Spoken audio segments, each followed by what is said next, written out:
హల్లెలూయా, హల్లెలూయా. ఈ స్త్రీ గురించి కొన్ని విషయాలు క్లుప్తంగా మనం నేర్చుకుందాం. ఈ కొజ్బీ అనే స్త్రీ ఎవరు అసలే అని అంటే, మొట్టమొదటిగా ఈమె మిద్యాను స్త్రీ. ఎవరు చెప్పండి? మిద్యాను స్త్రీ. మనం చదువుకున్నాం కదా 6వ వచనంలో, ఒక ఇశ్రాయేల్లో ఒకడు మిద్యాను స్త్రీ ఒకతను తీసుకుని వచ్చాడు. హల్లెలూయా. ఆమె పేరు కింద చెప్పాను కొజ్బీ. అంటే కొజ్బీ ఎవరు? మిద్యాను స్త్రీ, మిద్యానీయురాలు. హల్లెలూయా, దేవునికి మహిమ కలుగునగాక. అసలు మిద్యాను ఎవరు, మిద్యానీయులు ఎవరు అని అంటే, ఈ మిద్యాను ఎవరు అనే సంగతి మనకి ఆదికాండం 25వ అధ్యాయం 2వ వచనంలో మనకి కనిపిస్తుంది. మిద్యాను అనే పేరు, మిద్యాను అనే పేరు ఆదికాండం 25:2 వచనంలో మనకు కనిపిస్తుంది. ఎవరి మిద్యాను అని అంటే, అబ్రహాము గారు భార్య అయిన శారా చనిపోయింది. ఆ శారా చనిపోయిన తర్వాత అబ్రహాము గారు మరొక స్త్రీని వివాహం చేసుకున్నారు. ఆమె పేరు కెతూరా. ఏం పేరు చెప్పండి? కెతూరా. హల్లెలూయా. ఆ కెతూరాకు కూడా కొంతమంది సంతానం కలిగారు. ఆ కుమారులలో ఒక కుమారుడే ఈ మిద్యాను కూడా. దేవునికి స్తోత్రం. హల్లెలూయా, దేవునికి మహిమ కలుగునగాక. మిద్యాను ఎవరిప్పుడు? అబ్రహాము యొక్క కుమారుడు. చెప్పండి, మిద్యాను ఎవరు? అబ్రహాము యొక్క కుమారుడు. ఆ మిద్యానులో నుంచి వచ్చిన సంతానాన్నే మిద్యానీయులు అన్నారు. అర్థమైందా? మిద్యానీయులు అన్నారు. దేవునికి మహిమ కలుగునుగాక. ఆమేన్, హల్లెలూయా. ఈ కొజ్బీ అనే స్త్రీ కూడా మిద్యాను స్త్రీ, మిద్యానీయురాలు. అంటే మిద్యాను వంశంలో నుంచి వచ్చిన స్త్రీ. ఈ మిద్యానీయులకు మూల పురుషుడు ఎవరు? అబ్రహాము. ఎవరు చెప్పండి? అబ్రహాం. అర్థమవుతుందా నేను చెప్పేది? హల్లెలూయా, దేవునికి మహిమ కలుగునగాక. ఈ మిద్యానీయులకు మూల పురుషుడేమో అబ్రహాము. అంటే ఈ కొజ్బీకి కూడా మూల పురుషుడు ఎవరు? అబ్రహాము. పితరుడు, తండ్రి లాంటి వాడు ఎవరు? వీళ్ళందరికీ తండ్రి ఎవరు? అబ్రహాం. దేవునికి మహిమ కలుగునుగాక. ఆమేన్, హల్లెలూయా. అబ్రహాము గురించి మనము చెప్పనవసరం లేదు, మనందరికీ విన్నాము చాలాసార్లు. అబ్రహాము విశ్వాసులకు తండ్రి అని, దేవునికి స్నేహితుడని, అనేకమైన జనాంగానికి తండ్రి అని. అతని భక్తి గురించి మనం విన్నాం. దేవుని కోసము తన కొడుకును కూడా బలివ్వడానికి వెనుకడుగు వేయలేదు. హల్లెలూయా. గొప్ప యుద్ధ వీరుడు కూడా. లోతు కుటుంబము శత్రువులు చేతిలో చిక్కబడినప్పుడు వెళ్ళి యుద్ధం చేసి వాళ్ళని విడిపించి తీసుకుని వచ్చాడు. ఇలా అబ్రహాము ప్రతి విషయంలో నేటికి కూడా మనందరికీ ఒక మాదిరికరంగా ఉన్నాడు. విశ్వాసులమైన మనందరికీ తండ్రిగా ఉన్నాడు. దేవునికి స్తోత్రం. హల్లెలూయా. మనందరికీ మూల పురుషుడిగా ఉన్నాడు. ఆ వంశములో నుంచి వచ్చింది ఈ కొజ్బీ అనేటువంటి స్త్రీ. మరి ఆ వంశంలో నుంచి వచ్చినప్పుడు అబ్రహాము ఆమెకి మూల పురుషుడై ఉన్నప్పుడు ఈమె జీవితం ఎలా ఉండాలో ఒక్కసారి ఆలోచన చేయండి. అబ్రహాము యొక్క లక్షణాలు ఈమెలో కనబడాలి.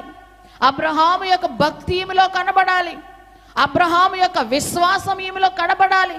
అబ్రహాము యొక్క ఆ దేవుని కొరకు పౌరుషం కలిగినటువంటి ఆ స్థితి ఈమెలో కనబడాలి. కానీ ఏమాత్రం కూడా ఈమె జీవితంలో అది లేదు. దేవునికి స్తోత్రం. హల్లెలూయా. ఆ అబ్రహాములో ఉన్న లక్షణాలు ఏమీ కూడా ఈ కొజ్బీలో మనకి కనబట్ల. మూల పురుషుడైన అబ్రహామును ఏమాత్రం కూడా పోలి జీవించడం లేదు. దేవునికి స్తోత్రం. హల్లెలూయా, హల్లెలూయా. మనం కూడా దేవుని పోలికలో చేయబడ్డాం. దేవుని పోలికలో చేయబడ్డాం. మనం ఎవరిని పోలి నడుచుకోవాలి అంటే దేవుని పోలి నడుచుకోవాలి. దేవుని లక్షణాలు, దేవుని యొక్క స్వభావము అంతా కూడా మనలో కనబడాలి. మన తండ్రి ఆయనలో నుంచి మనం వచ్చాం. ఖచ్చితంగా ఆయన లక్షణాలు మనలో కనబడాలి. అవి లేకపోతే మనల్ని అనేక మంది అనేక విధాలుగా మాట్లాడతారు. దేవునికి స్తోత్రం. హల్లెలూయా, హల్లెలూయా. ఇంకా మనం ముందుకు వెళదాము. ఈమె మూల పురుషుడు ఎవరు? అబ్రహాము. కానీ అబ్రహాము యొక్క లక్షణాలు ఏమీ కూడా, అబ్రహాము యొక్క జీవిత విధానం ఏది కూడా ఈమెలో మనకి కనిపించలేదు. దేవునికి స్తోత్రం. అయితే ఈ మిద్యాను అబ్రహాము కుమారుడు మాత్రమే కాదు, కానీ నిర్గమకాండంలో మనము చూస్తే ఈ మోషే మామ మిద్యాను యాజకుడు అనేటువంటి మాట మనకు కనబడుతుంది. దేవునికి మహిమ కలుగును గాక. చూడండి, 2వ అధ్యాయం 16వ వచనంలో మనకు కనిపిస్తుంది ఆ మాట. 2వ అధ్యాయము నిర్గమకాండము 2:16లో మనకి కనిపిస్తుంది కదా.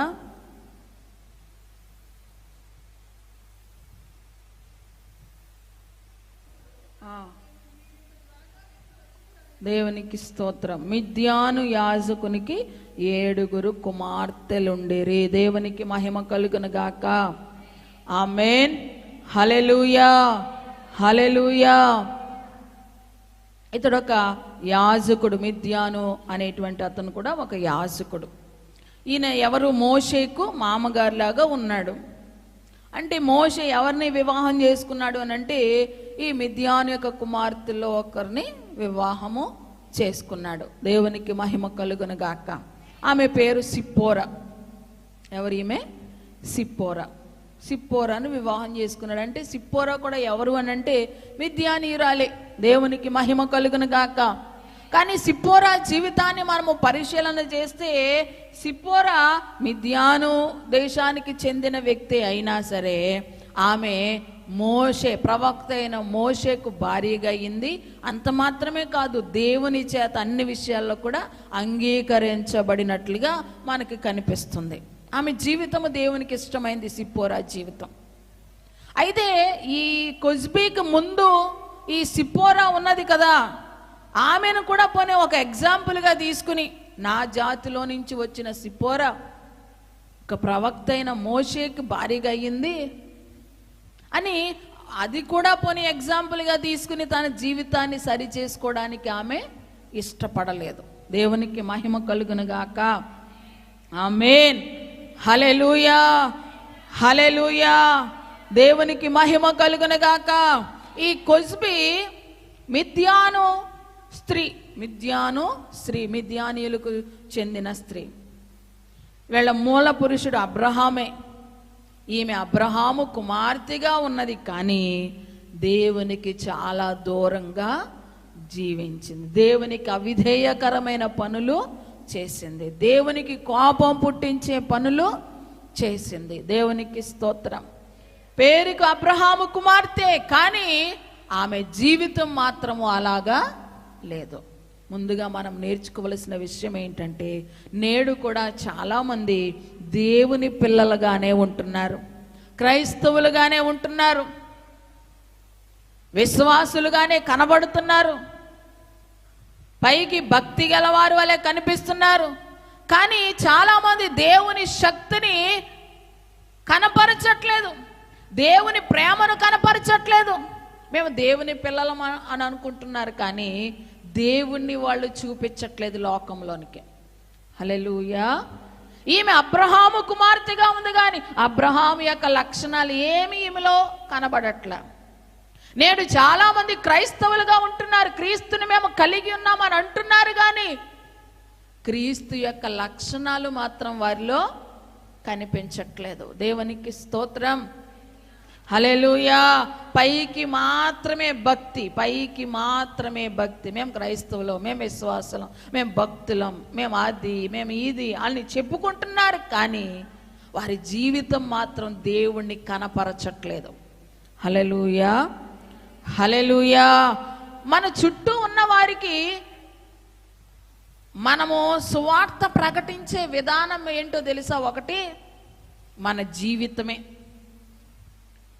మన మాట చెప్పే కన్నా, మన చెప్పే మాట వినే కన్నా వాళ్ళు మన జీవితాన్ని, మన ప్రవర్తనను చూస్తారు. హల్లెలూయా. నువ్వు మాటికి వెళ్ళి మా దేవుణ్ణి నమ్ముకోండి అంటావు. ఇంటికి వచ్చేమో నోటంట అసహ్యకరమైన మాటలు, పలకరాని చెడ్డ బూతులు అన్నీ పలుకుతూ ఉంటావు. కనపడిన వాళ్ళందరికీ దేవుడిని నమ్ముకోండి, మా దేవుడు గొప్పోడు, మా దేవుడిని గొప్పోడు, నమ్ముకోండి అంటావు. హల్లెలూయా, హల్లెలూయా. నువ్వు చెప్పేది మంచి మాటే, ఇంటికి వచ్చిన తర్వాత ఏమో నీ ప్రవర్తన సరిగ్గా లేదు, నీ ఇంటిలో నీ కుటుంబం దగ్గర ప్రవర్తించే తీరు సరిగ్గా లేదు. అప్పుడు నువ్వు చెప్పేవాళ్ళు ఏమంటారు, ఏం చూస్తారు? నువ్వు చెప్పే మాట వింటారా, నీ జీవితాన్ని చూస్తారా? వాళ్ళు నీ జీవితం చూసి అసలు నువ్వే సరిగ్గా లేవు, ముందు మాకేం చెప్తావు అంటారు. ఎవరు వినరు. వాళ్ళు చూసేదేంటి? మన జీవితాన్ని చూస్తారు. దేవునికి స్తోత్రం. మనం ఎవరం అనే దానికన్నా మన జీవితమే గొప్ప సాక్ష్యం ప్రజలకి. హల్లెలూయా, దేవుని నామానికి మహిమ కలుగును గాక. మనము క్రైస్తవులో నేను దేవుణ్ణి నమ్ముకున్నాను మనం చెప్పవసరలా. మన జీవితం, మన ప్రవర్తనే ప్రజలకు తెలియపరచాలి. మన దేవుడు ఎంత గొప్పవాడు, ఎంత శక్తి కలిగిన వాడు, ఆయన లక్షణాలు మనలో కనబడినప్పుడే వాళ్ళే తెలుసుకుంటారు నిజంగా వీళ్ళ దేవుడు ఎంత గొప్పవాడు అని. వాళ్ళ నోరంట వాళ్ళే అంటారు. హల్లెలూయా, హల్లెలూయా. అది మనం నేర్చుకోవాలని ఈరోజు పరిశుద్ధాత్మ దేవుడు మనకి నేర్పిస్తున్నాడు. ఈ స్త్రీ అవ్వడానికి మిద్యాను స్త్రీయే, అబ్రహాము వంశములో నుంచి వచ్చిన స్త్రీయే, కానీ ఆమె జీవితంలో మాత్రము ఆ క్రియలు, ఆ ప్రవర్తన, లక్షణాలు ఎక్కడా కూడా లేవు. అలా మనం ఉండకూడదని ఈరోజు దేవుడు మనకి నేర్పిస్తున్నాడు. దేవునికి స్తోత్రం. హల్లెలూయా. పైకి భక్తి గల వారమలే కాదు, మన క్రియలలో, మన ప్రవర్తనలో, మన మాటల్లో అన్నీ కూడా ప్రజలకు దేవుణ్ణి కనపరిచే విధంగా ఉండాలి. దేవుణ్ణి చూపించాలి. మన మాట ద్వారా, మన ప్రవర్తన ద్వారా దేవుణ్ణి మనము చూపించాలి ప్రజలకు. దేవునికి స్తోత్రం. హల్లెలూయా. స్త్రీలమైన మనం అలా ఉండాలని ఈరోజు మరొకసారి దేవుడు మనకి జ్ఞాపకం చేస్తున్నాడు. నీ చుట్టూ ఉన్న ప్రజలు నువ్వు ఇంటికాడ ఉన్నప్పుడు ఏం మాట్లాడుతున్నావు, ఏం చూస్తున్నావు అన్ని గమనిస్తారు. దానిని బట్టి వారు దేవుని దగ్గరికి రావాలా వద్దా అని వాళ్ళు తీర్మానం చేసుకుంటారు. కాబట్టి నువ్వు ఆ విషయాన్ని గమనించి, నువ్వు కేవలం పైకి మాత్రమే భక్తి కాదు, చర్చ్లో ఉన్నప్పుడు మాత్రమే భక్తి కాదు, బయటికి వెళ్ళినప్పుడు కూడా, నీ ఇంటి దగ్గర కూడా ప్రతి విషయంలో నువ్వు దేవుణ్ణి కనపరచాలి, చూపించాలి ప్రజలకు. దేవునికి స్తోత్రం. హల్లెలూయా. ఈ కొజ్బీ అనే స్త్రీ ఎవరు అనంటే, మొట్టమొదటిగా ఆమె మిద్యాను స్త్రీ. రెండవది ఈమె ఎవరు అనంటే మనకి 15వ వచనంలో కనిపిస్తుంది. 25వ అధ్యాయము 15వ వచనము చదువుదామా మరొకసారి. నిర్గమకాండము 25:15. చంపబడిన స్త్రీ పేరు కొజ్బీ. ఆమె సూరు కుమార్తె. అతడు మిద్యానీయులలో ఒక గోత్రమునకును తన పితరుల కుటుంబమునకును ప్రధాని అయ్యుండెను. హల్లెలూయా, హల్లెలూయా. ఈయన ఎవరు అనంటే, ఒక గోత్రానికి, తన పితరుల కుటుంబానికి ప్రధాని అయిన సూరు అనే వాని యొక్క కుమార్తె. దేవునికి స్తోత్రం. అంటే ఒక మాటలో చెప్పాలంటే మిద్యాను గోత్ర పెద్దలలో ఒకని యొక్క కుమార్తె అన్నమాట ఈమె. దేవునికి స్తోత్రం. అంటే వీళ్ళ నాన్నగారు ఒక పెద్దగా ఉన్నారు, ఒక గోత్రానికి పెద్ద, ఒక అధికారంలో ఉన్నారు. దేవునికి మహిమ కలుగును గాక. ఒక అధికారి యొక్క కుమార్తెగా ఈమె ఉన్నది. సామాన్యమైన స్థితిలో ఏమీ లేదు. ఒక అధికారి యొక్క కుమార్తెగా, ఒక పెద్ద యొక్క కుమార్తెగా ఈమె ఉంది. మరి ఒక అధికారుని యొక్క కుమార్తెగా ఈమె ఉన్నప్పుడు, ఒక పెద్ద యొక్క కుమార్తెగా ఈమె ఉన్నప్పుడు ఇతరులకు ఎంత మాదిరికరమైన జీవితం ఈమె జీవించాలి. హల్లెలూయా. తన తోటి యవన పిల్లలు ఉంటారు, ఆ చుట్టూ సమాజం ఉంటుంది, కుటుంబం ఉంటుంది. వాళ్ళందరికీ ఈమె ఎంతో మాదిరికరమైన జీవితాన్ని కనపరచాలి. కానీ ఈమె ఒక ప్రధాని కుమార్తె ఉండి కూడా మాదిరి లేని జీవితం జీవించింది. దేవునికి స్తోత్రం. హల్లెలూయా. దేవుని నామానికి మహిమ కలుగును గాక. ఇక్కడ మనం గమనించవలసిన విషయం ఏంటంటే, నీ కుటుంబంలో నీ ఒక తల్లిగా ఉన్నావు, ఒక అత్తగా ఉన్నావు, ఒక కోడలిగా ఉన్నావు, కూతురిగా ఉన్నావు. దేవుడు ఒక స్థానంలో నిన్నుంచాడు నీ కుటుంబంలో. హల్లెలూయా. అది తల్లి కావచ్చు, అత్త కావచ్చు, కోడలు కావచ్చు, కూతురు కావచ్చు, ఒక స్థానంలో నీ ఉన్నావు. ఆ స్థానంలో నీ ఉన్నప్పుడు దేవుడిని నా స్థానంలో పెట్టాడు కదా, నీ కుటుంబంలో వారు నిన్ను గమనిస్తూ ఉంటారు. నీవు వారికి మాదిరిగా ఉండాలి. హల్లెలూయా. ఎలా ఉండాలి? నీ కుటుంబంలోని వారికి నీవు ఎలా ఉండాలి?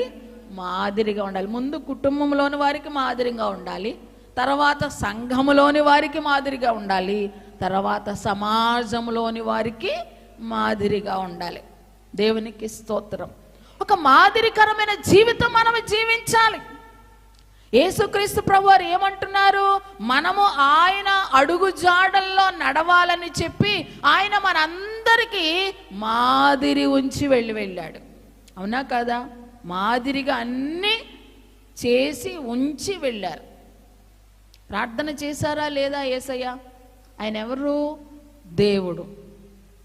దేవుడయ్యుండి కూడా ఆయన ఏం చేశారు? ప్రార్థన చేశారు. చేయవలసిన అవసరత లేదు, కానీ మనకి మాదిరి చూపించడానికి ఆయన ఏం చేశారు? ప్రార్థన చేశారు. 40 రోజులు ఉపవాసం ఉన్నారు. ఉపవాసాలు ఉంటారా దేవుడు ఎక్కడైనా? ఆయనకు అవసరమా? కానీ మనకి మాదిరి చూపించడానికి ఆయన ఉపవాసము ఉన్నారు. దేవునికి స్తోత్రం. హల్లెలూయా. ఎంతోమంది ఆయనని హింసించారు, దూషించారు, ఉమ్మివేశారు. ఆయన నాసికారంధ్రాల నుంచి వచ్చి గాలి చాలు వాళ్ళు ఎగిరిపోవడానికి అసలే. కానీ మౌనంగా ఉన్నారు. ఎందుకు? ఏమీ చేయలేక, చేతకాక, మనకి మాదిరిగా చూపించటానికి. దేవునికి స్తోత్రం. ప్రతి విషయంలో ఒకటి ఇలా దేవుడు మనకి మాదిరి చూపించాడు. ఎందుకు? మనం ఆయన అడుగు జాడల్లో నడవాలని చెప్పి దేవుడు మనకి మాదిరి ఉంచి వెళ్ళాడు. ఇప్పుడు స్త్రీలంగా మన ఇంటిలో పిల్లలు ఉంటారు, కుటుంబ సభ్యులు ఉంటారు. మనం వాళ్ళకి ఎలాగుండాలంటే మాదిరిగా ఉండాలి. పిల్లలు ఏం చేస్తారు? మనల్ని చూసే నేర్చుకుంటారు అన్ని. హల్లెలూయా. దేవునికి మహిమ కలుగును గాక. ఏం చేస్తారు? మనల్ని చూసే నేర్చుకుంటారు. చూడండి, చాలా ఇంట్లో మనం చూస్తూ ఉంటాం, చిన్న చిన్న పిల్లలు, ఆడపిల్లలు తల మీద ముసుగేసేసుకుని మోకాళ్ళు వేసి ప్రార్థన చేస్తూ ఉంటారు. ఎక్కడ చూసారు, ఎక్కడ నేర్చుకున్నారంటే వాళ్ళ అమ్మ అలా మోకరించినప్పుడు ముసుగేసుకోవడం, ప్రార్థనకు వచ్చినప్పుడు ముసుగేసుకోవడం, ఇవన్నీ చూస్తారు కదా. వాళ్ళు కూడా ఏం చేస్తారు? ఖచ్చితంగా ముసుగేసుకుని ప్రార్థన, వాళ్ళకి వచ్చిన రోజు రాని ప్రార్థన ఏదో మొత్తానికి చేస్తూ ఉంటారు. ఎవరిని అనుకరిస్తారు వాళ్ళు? హల్లెలూయా, హల్లెలూయా. పెద్దలమైన మనల్ని పిల్లలు ఏం చేస్తారు? అనుకరిస్తారు. కాబట్టి మనం వాళ్ళకి ఏం చూపించాలి? మాదిరి చూపించాలి. మాదిరిగా మనం ఉండాలి. హల్లెలూయా. దేవునికి మహిమ కలుగును గాక. మనమే ఇంట్లో టీవీ ముందు కూర్చొని సీరియల్స్ అన్నీ చూస్తున్నాం అనుకోండి, అప్పుడు మన పిల్లలు ఏం చేస్తారు? సీరియల్స్ కాదు, ఇంకా భయంకరమైనవి ఉన్నాయి, అవి చూడడం నేర్చుకుంటారు. అశ్లీలమైన వాటిని చూడడం నేర్చుకుంటారు. హల్లెలూయా. దేవునికి మహిమ కలుగును గాక. మనము చిన్న అబద్ధం ఆడామనుకోండి, వాళ్ళు పెద్ద పెద్ద అబద్ధాలు ఆడతారు. మనం చిన్న దొంగతనం చేసామనుకోండి, వాళ్ళు ఇంకా పెద్ద పెద్ద దొంగతనాలు చేస్తారు. అంటే వాళ్ళు ఎవరిని మాదిరిగా తీసుకుంటారు? మనల్ని మాదిరిగా తీసుకుంటారు. అందుకనే మనం చాలా జాగ్రత్తగా ఉండాలి. హల్లెలూయా. దేవునికి మహిమ కలుగును గాక. మన కుటుంబంలోని వారికి మనం మాదిరిగా ఉండాలి. దేవుడు నిన్నుంచిన స్థానంలో నీ చుట్టూ ఉన్న వారికి నువ్వు మాదిరికరంగా ఉండాలి. ఒక అత్తగా నువ్వు ఉన్నావా? ఒక అత్తగా మాదిరి నువ్వు చూపించాలి. దేవునికి స్తోత్రం. అత్తగారంటే ఇంకా పెత్తనం చెయ్యాలన్నట్టుగా కాదు. హల్లెలూయా. దేవునికి మహిమ కలుగును గాక. ఒక క్రైస్తవ స్త్రీగా ప్రేమను చూపిస్తూ ఏం చేయాలి? ఇతరులకు మాదిరిగా నువ్వు ఉండాలి. అత్తలందరికీ మాదిరిగా ఉండాలి. కోడలుగా ఉన్నావా? కోడలందరికీ మాదిరిగా ఉండాలి. తల్లిగా ఉన్నావా? తల్లులందరికీ మాదిరిగా ఉండాలి. దేవునికి స్తోత్రం. హల్లెలూయా. ఒక కూతురుగా ఉన్నావా నువ్వు? కూతురులందరికీ నువ్వు మాదిరిగా, నిన్ను చూసి అనేకులు నేర్చుకోవాలన్నమాట. కూతురు అంటే ఇలా ఉండాలి, కోడలంటే ఇలా ఉండాలి, అత్తగారంటే ఇలా ఉండాలి, తల్లి అంటే ఇలా ఉండాలని నిన్ను మాదిరి చేసుకోవాలి వాళ్ళు. దేవునికి స్తోత్రం. హల్లెలూయా. అలా మాదిరికరంగా ఉండాలని ఈరోజు దేవుడు మనకి నేర్పిస్తున్నాడు. హల్లెలూయా. దేవునికి మహిమ కలుగునగాక. సంఘములోనికి వచ్చిన తర్వాత సంఘములోని వారికి కూడా నువ్వు ఎలా ఉండాలి? మాదిరికరంగా ఉండాలి. నిన్ను చూసి అందరూ నేర్చుకోవాలన్నమాట. చర్చిలో కూర్చునే విషయంలో కానివ్వండి, పాటలు పాడే విషయంలో కానివ్వండి, ప్రార్థన చేసే విషయంలో కానివ్వండి, వాక్యము చదివే విషయంలో, చెప్పే విషయంలో కానీ, వాక్యము సంఘంలో వచ్చే వారందరినీ పలకరించి మాట్లాడే విధానం, ఇవన్నీ నిన్ను చూసి ఇతరులు నేర్చుకోవాలి. హల్లెలూయా. అందరికి నీవు ఎలా ఉండాలి? ఒక మాదిరిగా ఉండాలి. దేవునికి స్తోత్రం. హల్లెలూయా. 2 చేతులు పైకెత్తి స్తోత్రం చెప్పండి. అంతేగాని మనల్ని బట్టి, మన జీవితాన్ని బట్టి అనేకులు భక్తిహీనులు కాకూడదు. మనల్ని బట్టి భక్తిహీనులు కాకూడదు. మనల్ని బట్టి బైబిల్ చదవటం మానేయకూడదు. మనల్ని బట్టి చర్చికి రావడం మానేయకూడదు. మనల్ని బట్టి కొంతమంది దేవుని విమర్శించేవారుగా మారకూడదు. హల్లెలూయా. మనల్ని బట్టి ఎవరైనా భక్తి పరులుగా మారాలి కానీ మన జీవితాన్ని బట్టి ఎవరు భక్తిహీనులుగా మారకూడదు. హల్లెలూయా. హల్లెలూయా. అలా మారకూడదంటే మనం ఎలా ఉండాలి? ఒక మాదిరికరంగా మనము బ్రతకాలి. ప్రభువు ఎలాగైతే మనకి మాదిరి ఉంచి వెళ్ళారో మనం కూడా అన్ని విషయాలలో మాదిరికరమైన జీవితం జీవించాలి. దేవునికి స్తోత్రం. హల్లెలూయా. ఒకానొక ఊర్లో ఒక త్రాగుబోతైనటువంటి తండ్రి ఉన్నాడు. అతనికి ఒక 6 సంవత్సరాల కుమార్తె ఉంది. అది చాలా మంచు పడేటువంటి ప్రాంతం. ఒకరోజు అర్ధరాత్రి చాలా భయంకరమైన మంచు కురిసింది. రోడ్డంతా మంచుతో నిండిపోయింది. అటువంటి సమయంలో ఈ తాగుబోతైన తండ్రికి త్రాగాలనిపించింది. ఆ అర్ధరాత్రి లేచి ఆ మంచులో నడుచుకుంటూ త్రాగడానికి వెళ్ళిపోయాడు. కూతురు సడన్గా లేచి చూసేసరికి తండ్రి పక్కన లేడు. ఎక్కడికి వెళ్ళిపోయాడా అని లేచి చూసి అంతా నెత్తుకుని తలుపు తీసేసరికి ఆ మంచులో తండ్రి యొక్క అడుగులు కనబడుతున్నాయంట. ఓ మా నాన్న ఇలా వెళ్ళినట్టున్నాడని చెప్పి ఆ అడుగుల్లో అడుగేసుకుంటూ నడుచుకుంటా వెళ్ళింది. హల్లెలూయా. హల్లెలూయా. తీరా ఆమె అలా నడుచుకుంటూ వెళ్ళేసరికి ఆ మంచు యొక్క చల్లదనానికి, ఆ చల్లదనాన్ని తట్టుకోలేక చివరికి వెళ్ళేసరికి ఆ కుమార్తె చనిపోయిందంట. ఏమైంది? తండ్రి అయితే షూ వేసుకుని వెళ్ళాడు, అతనికి ఏమవలా. ఈ వెనకాల వెళ్ళిన ఈమె తండ్రి అడుగుల్లో అడుగేసుకుంటూ వెళ్ళింది కానీ షూ వేసుకోవాలన్న విషయం చూసుకోలేదు, గుర్తు చేసుకోలేదు. అలా నడిచి వెళ్ళిపోయి చనిపోయింది. హల్లెలూయా. హల్లెలూయా. మన అడుగులను కొంతమంది వెంబడిస్తారు. అలా వెంబడించినప్పుడు మనం వాళ్ళకి మంచి చేసే వారంగా ఉండాలి కానీ మన అడుగుల్లో వాళ్ళని నడుచుకుని రావడం వలన వాళ్ళని మనం నాశనానికి నడిపించే విధంగా ఉండకూడదు. హల్లెలూయా. దేవునికి మహిమ కలుగునుగాక. అంటే మన మాదిరిని చూసి ఎవరు చెడిపోకూడదు. అది నేను చెప్పేది. మన బ్రతుకును చూసి ఎవరు చెడిపోకూడదు. కొంతమంది వేళే బాగోలేదు అని చెప్పి మనల్ని బట్టి కొంతమంది చర్చిలు మానేస్తూ ఉంటారు. అలా మన జీవితాలు ఉండకూడదని ఈరోజు మనం నేర్చుకోవాలి. హల్లెలూయా. హల్లెలూయా.